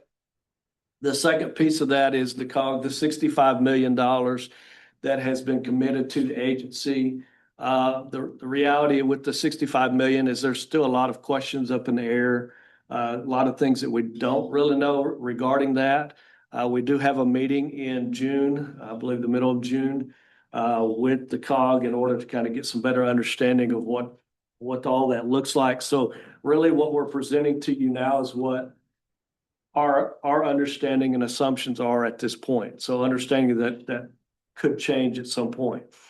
And then the build grant, 25 million on the build grant, is the other federal piece to that. And so overall, the federal piece under here is $93 million. The local pieces, the local obligations that come along with that, one would be the match to the build grant, which would be $6.25 million, and the match to the $65 million from the COG, which would be 16.25%. And then the other piece to that, we have what I've labeled as the long range funding is the 7.2 million. And really that piece is just to bridge the gap between all the federal pieces, all the matching pieces, and then what is left in order for us to fund the project at the $123 million. And so under this best case scenario, that local piece that we have is $29.7 million, just shy of $30 million.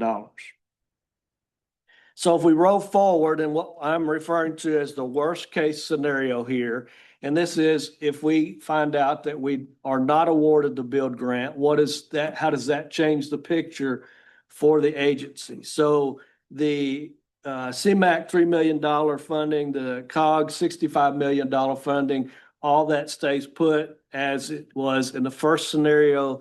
What you'll notice though in this scenario is the build grant and the match of the build grant now both are at zero because that is no longer a consideration. The local match for the COG, the 65 million, the 16.25 million local funds there, they still exist. The gap now then becomes on the local side under the long range funding is $38.4 million. Again, that's the piece that is needed to close the gap between what we federally have and what we locally have. So now what you have is your federal piece then decreases to 68 million, but your local piece now increases to 58 million or 54 million, excuse me, with the total project cost being 122 million. What I want to go back to this one, you'll notice the federal piece is 93 million, the local piece obligation is 29.7.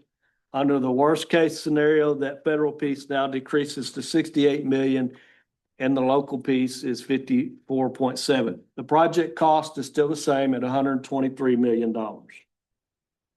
I have a question. Yes. With that bill grant, is it all or nothing, or could it be some amount awarded in between? You know, if they say, we'll fund it at 50%. Is that possible? I can answer that question. I have experienced an offer of a build grant lower than what was asked. Okay. So they could come back and say, hey, we're happy to give you a $20 million build grant or a $15 million build grant. That is a possibility. I can't comment on the likelihood, but I have navigated that as in a past life. So that just kind of feeds into the fact that this is what we know at the moment. All could change. Is this a weather forecast? This is what forecast, subject to change at any moment. So. Yeah, that's right.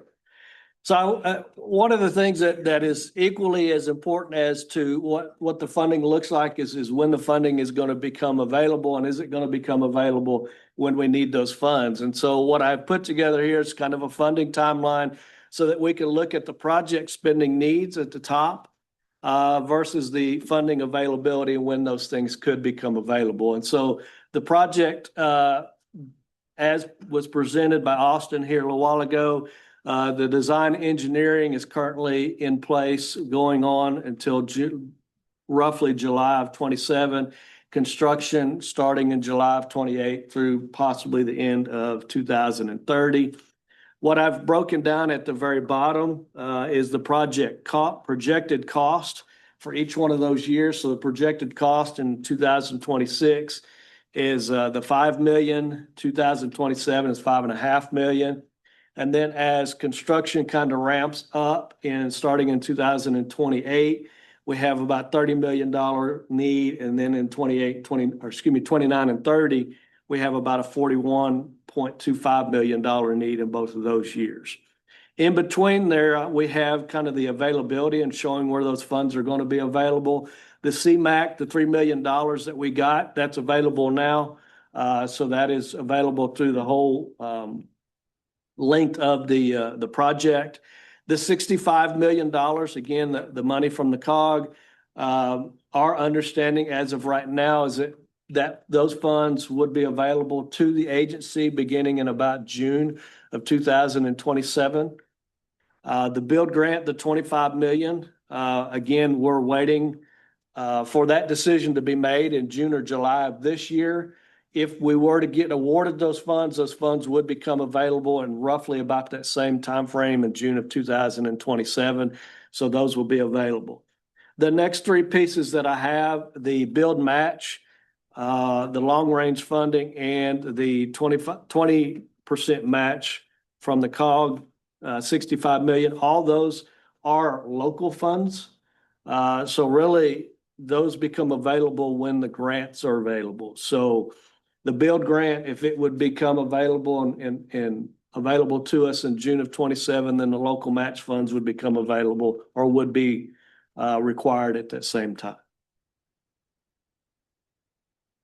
So what I really want to look at is what are our menu of options that we're looking at right now in order to try to close that gap on the project.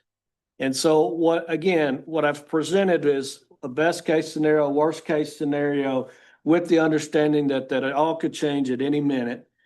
And this is where our understanding is at this time. And so looking at, again, on the left-hand side is the best case scenario. We get the build grant. Our obligation, our local obligation is $29.7 million. And then the worst case scenario is if we don't get the build grant, it's $54.7 million. Some of the items that we're looking at in our menu of items that we're looking at, understanding that these are just options that are on the table right now. Some of them may end up in the plan, some of them may not. There may be things out there that we don't know of right now that might show up on the table at a later time. But this is kind of what we're looking at this point. And so our tier one piece is to reduce that local obligation. And so one of the things is the transportation development credits, or the TDCs. If we were able to qualify for and be able to use the TDCs, that could satisfy some or all of that $16.25 million that will be required on the COGS $65 million match. We are also looking at the regional toll revenue, or what we refer to as RTRs funds. Obviously, those are administered by the regional, the RTC, and would be subject to their approval, but it also would help to reduce our local obligation as well. Both of those pieces would allow us to apply for or apply additional federal funds to the project. Whereas without those, then our federal grant funding would be limited. The other pieces that Austin has already kind of alluded to is the RCE grant, which is a railroad crossing elimination. That is on the table. That is what we're asking you all to approve here this morning. And then also the Section 130, the funding, the basically direct loan funding from the Texas Department of Transportation, which would fund up to 100% of the federal piece, or excuse me, 100% of the project cost. Now, once Tier 1 kind of takes care of all that it's going to take care of, whether we reduce the local piece or whether we have the grant funding that goes in place, there's still a gap there, a local obligation that may be required of the agency. And so we're looking at what is the financing piece look like for that. And so overall, we've got three pieces that we want to show you. One is just a conventional bond, sales tax revenue bonds that we would pursue. That is right now kind of the top tier that we're looking at.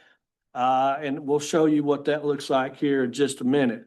That could run us between 4.5 and 5.5% on an interest. It is a private placement, and we'll look at, like I said, we'll look at that here in just a second. Another option is a TIFIA loan. This runs kind of in line with the treasury rates that are currently running about 4.6 to 4.9%. It is a direct loan from the federal government. It will fund up to 49% of the project, which would be about $60 million max. The thing about the TIFIA is it would require the agency to go through an investment grade rating requirement, which is kind of an extended timeline, which is the last bullet point there is a 12 to 18 month application timeline. And a lot of that is because you have to go through that credit rating requirement. The third piece is a RIF. Through the U.S. Department of Transportation. It runs right along with the treasury rates as well. It is a direct federal loan that will fund up to 100% of the project cost. Unlike the TIFIA, where you have to go through the credit rating requirement, there is no credit rating requirement. There's just an internal credit analysis that your underwriters will do. And then the timeline on that is a lot shorter as well. So what does the financing actually look like for any of these pieces? We had Hilltop Securities put together a proposal of what it would look like. This was back in April. And so they presented to us basically what would look like in their assumptions. It's really a two-part process, I will say.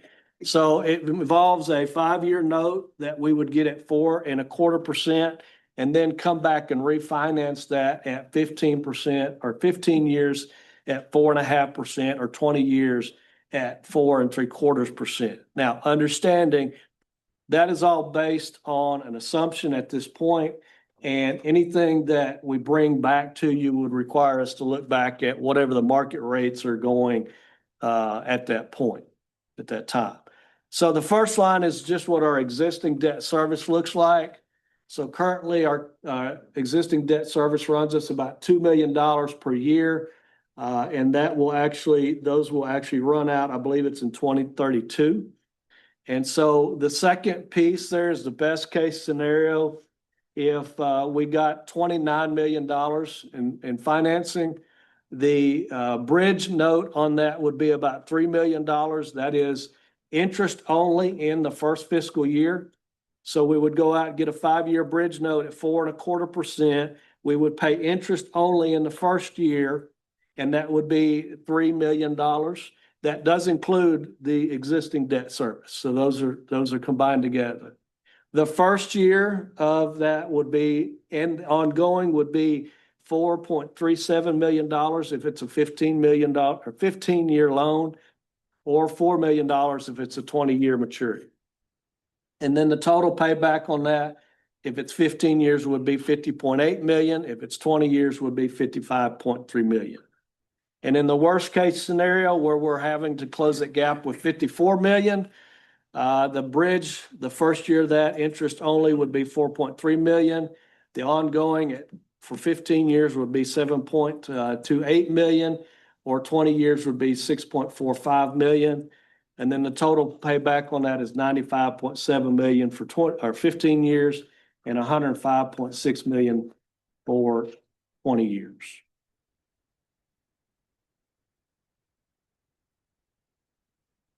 With that, are there any questions that you might have?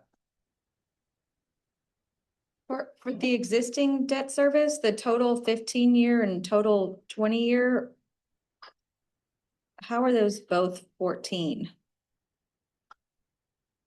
That's not changing. That number, that's what we're gonna pay out through they pay out through 2032. That's what we owe on those through 2032. Oh, okay. So that's just through 2032. Got it. Correct. Okay, I missed that part. Thank you. So thank you, Derek, for this. The reason we want to put this in front of you is because, number one, we had not talked about financing before. I think we want you to have plenty of time to think about this. Also, in our budget conversations that are going to start next month, we have to start iterating on long-range financial plans, and all of these different options are going to be what's underneath the long-range financial plan. So we want to spend time going through the detail, just say, here's what these different alternatives look like. The grant opportunity that's before you today and the opportunity to approve the match is not included in this picture. And if we get selected for the grant, then it just improves all of these things. And so, again, like Bill, the target of opportunity that we've found that we want to try to take, if you all are okay with the local match, which keeps us in line with what's obligated to the project in the current long-range financial plan, Joe. And just to clarify that this is just to get us that extension to downtown Carrollton. It's not to extend the service hours or to get to 15-minute headways. Correct. This grant is only for improving railroad. It could go towards improving railroad crossings between Trinity Mills and downtown Carrollton.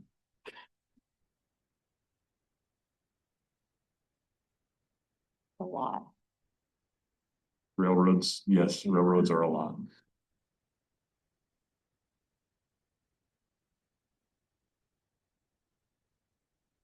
Questions?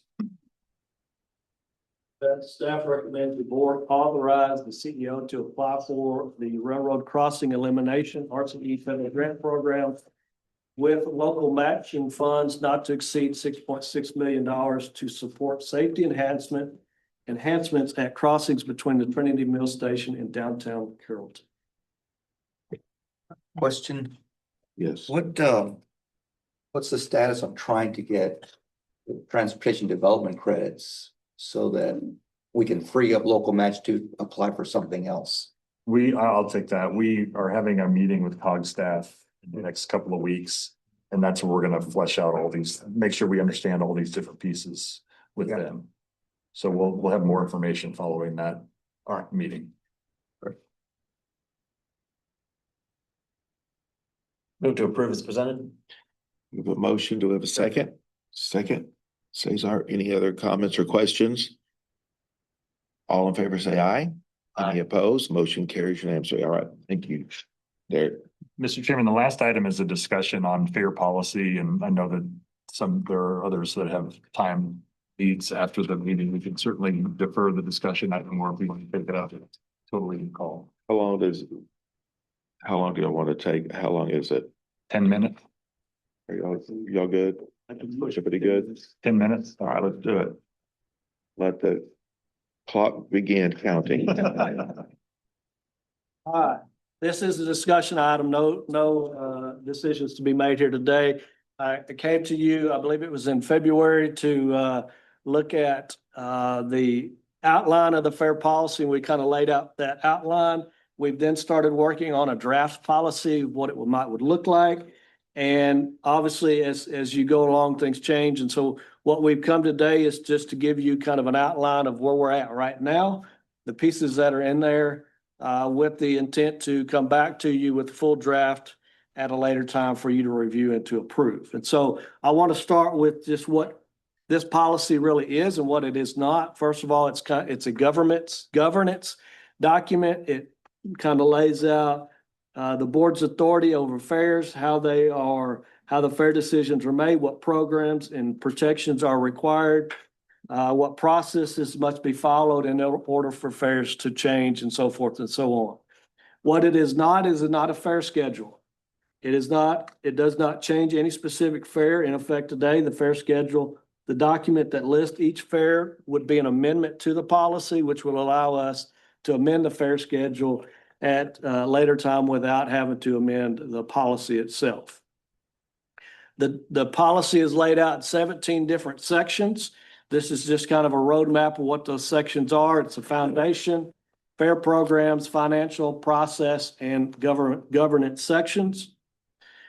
Sections 1 and 2 basically go right along with that top line up at the top, and that is the board holds full authority over all DCT operated fairs. Basically lays out the scope of the project or of the policy and what applies to the policy, and that is all of the DCTA services that are currently provided will fall under this, including all your contracted services. Sections 3 and 4 lay out the objectives whenever we are looking at any kind of change in fair policy. What are the objectives that we will be looking at? 1, stewardship and compliance, equity and affordability, financial sustainability and operational simplicity. And then it also looks at the delegation of fair authority. So the board retains all that fair schedule adoption, new fair structure, base fair changes, all that comes back onto the board to make those decisions. The CEO does have a limited ability to add things including promotions that may last up to 90 days or any kind of institutional or employer agreements, which falls under another area in the policy.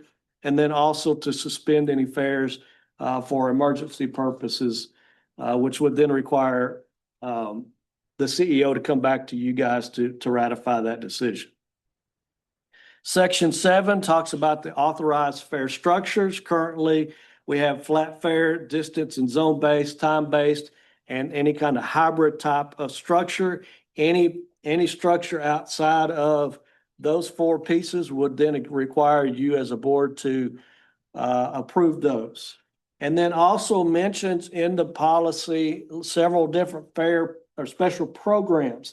It does not authorize those because you as a board have to authorize those.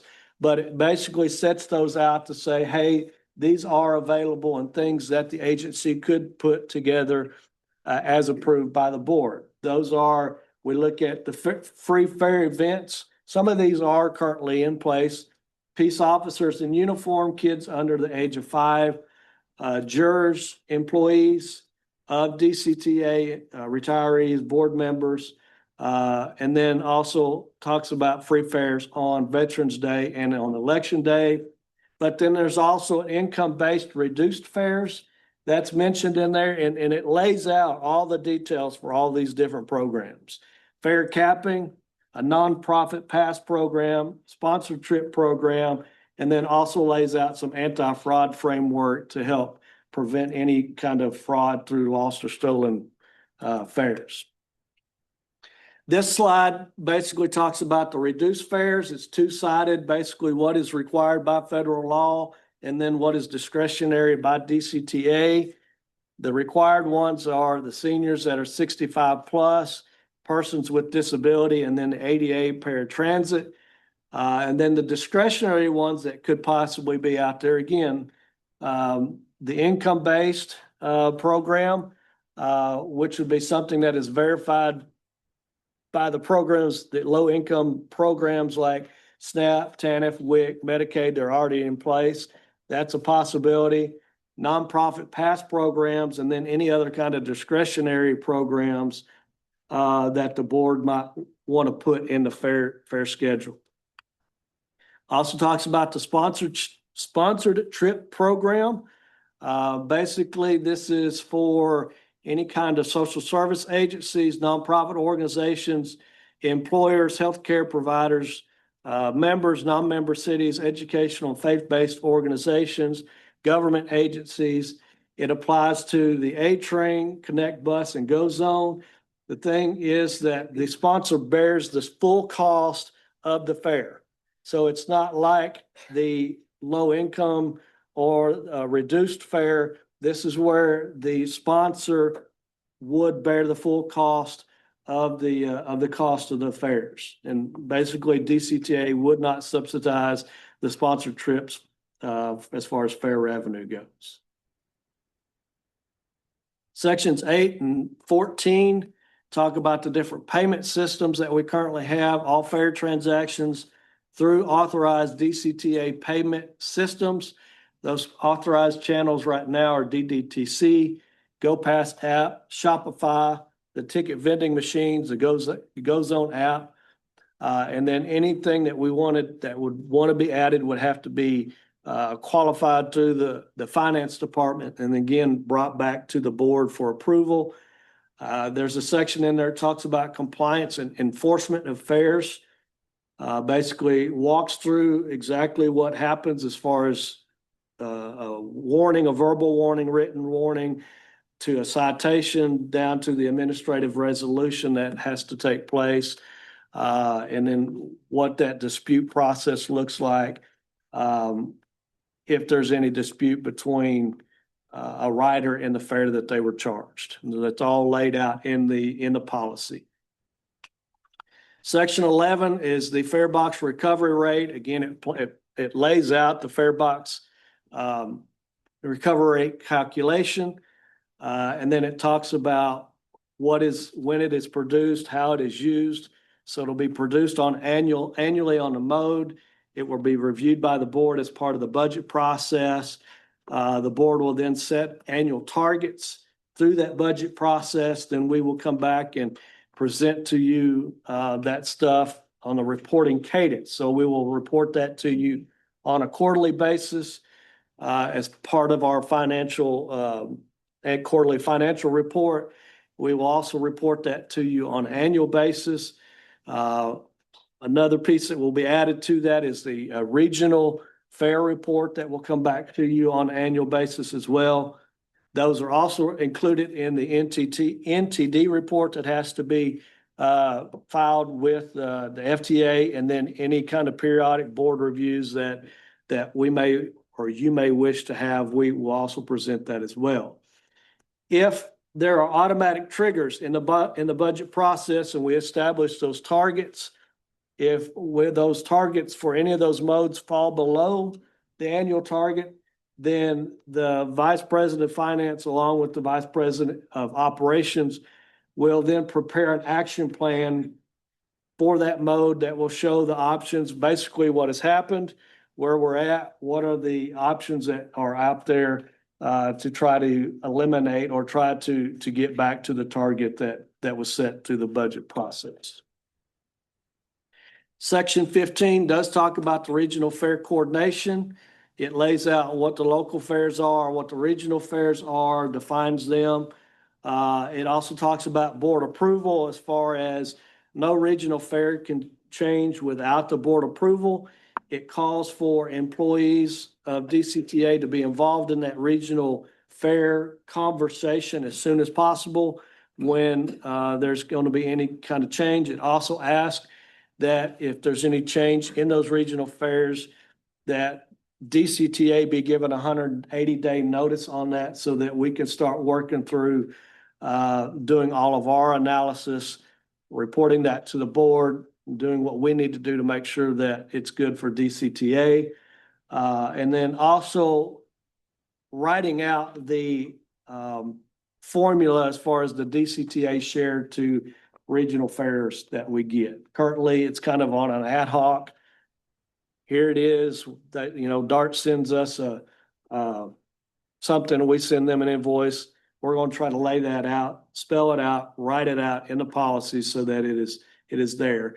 And there's a piece of that we hope that we can take and use it in regional conversations in the future. And then the last piece, section 13 talks about schedule adoption, what all has to take place as far as public comment, as far as making sure that we're following Title VI, ADA requirements, all that stuff is spelled out in there. Section 14, again, talks about compliance and enforcement. Again, that graduated framework from warning to citation to 30-day administrative resolution. Section 16 talks about the ethics, basically no conflicts or of interest for employees and board when it comes to setting any kind of the fair related vendors and working with vendors. We have to be sure that there's no conflicts. And then section 17 talks about training, talks about the vice president of finance and the finance department, and any of those employees that deal with fair administration and them having to maintain their training or get training so that they stay up on all the laws, Title VI, FTA grants, those sorts of things. Well, I know that was very quick. 12 minutes, it's fine. I'll give 2 minutes back to you.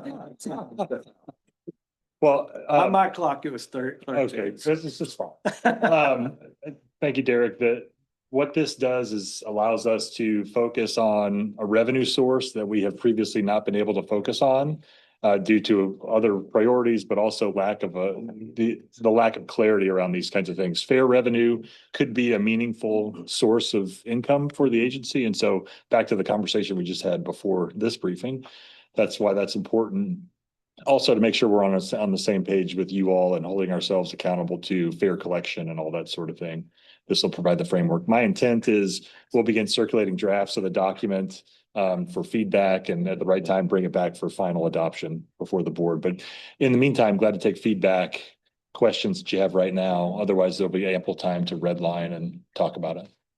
Thank you, Derek, for a great job.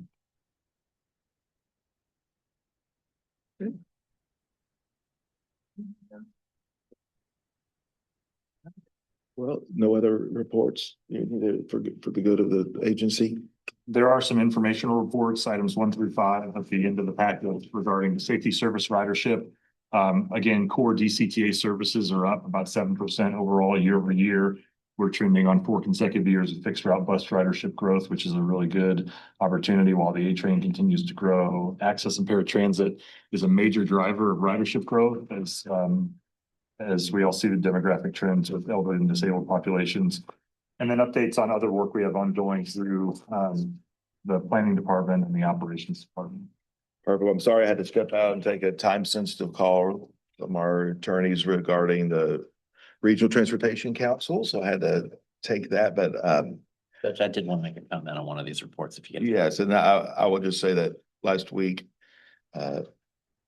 and a few of the staff here. We were at the APTA conference in Utah, and it was very informative. And I would tell you, as you talk to different vendors and other agencies across the nation, it is very evident that DCTA and our staff and the vision that this board has cast is well respected in the industry. And I appreciate the fact that we're very much an innovative agency. And it was clear through the conversations that we had, that in the relationships that y'all have had in the past years with other agencies and again the vendors, it was a very positive experience, and it was good to represent the agency there. And it's good to hear from people outside of our jurisdictional boundaries here, and how the reputation we have in the industry. So it was very good. So go right ahead. Mayor. Just a couple of quick points, and Paul, I wanted to also put a dot on that. I mean, our year over year is down 2.8, which is directly attributable to UNT and their challenges. But of course, our excluding UNT number is up 7.3%, which is awesome. Another small detail, we had, as a board, had been asking about the Louisville Highland Village to get some of those KPIs adjusted a bit. And our goals that we had requested were to get seat unavailability below 7% and to deal with a 20-minute wait max time. The report, if you didn't get a chance to see it, our April seat unavailability for the Louisville Highland Village area is down to 4.5%. And it is a 20.2-minute wait time. So I really appreciate staff and our partners for listening to some of the needs for the community and making that adjustment. Very excited about how this year is being put together. That's all I have. Thank you. I hope Mike was on when I said all those nice things about the agency. I don't know if it was. Was the tape on? Okay, I was like, oh God, should I? I'll repeat it if I need to. Anyone else have any comments? All right, hearing no other action before the board, we are adjourned. Thank you.